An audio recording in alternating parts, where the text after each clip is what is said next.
Kamusta pakiramdam mo? Huwag ka mag-alala, gagaling din agad yan. Doc Franco, bakit kayo nandito? Maraming salamat at hindi niyo pinabayaan ang anak ko, Doc. Ano naman? Mabuti naman po at hindi napuruhan yung tama niya.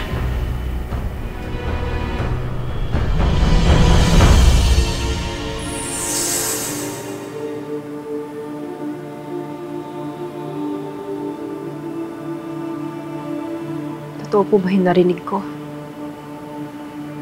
Yung sinabi niyo dun sa doktor na kayo ang tatay ko?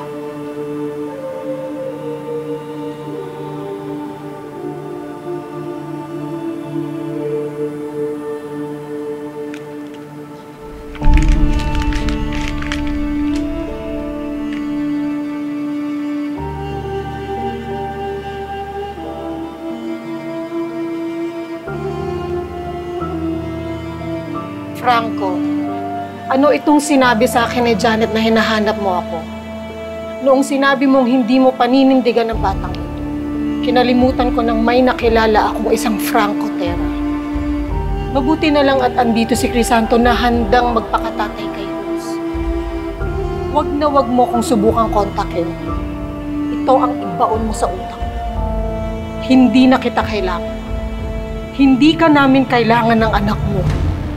Kahit para sa isang kusing, hinding-hindi kami lalapit sa'yo.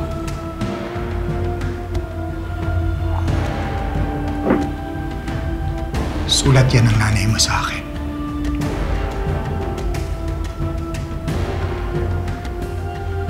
Sinigurado Leyna na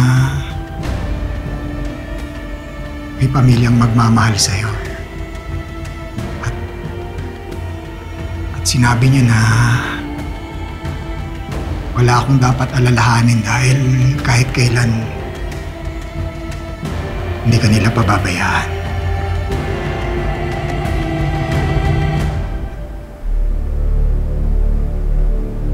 Rose, anak,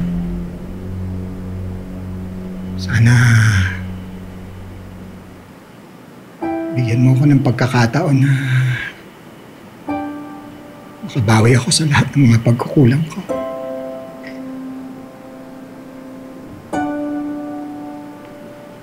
Bakit ngayon pa?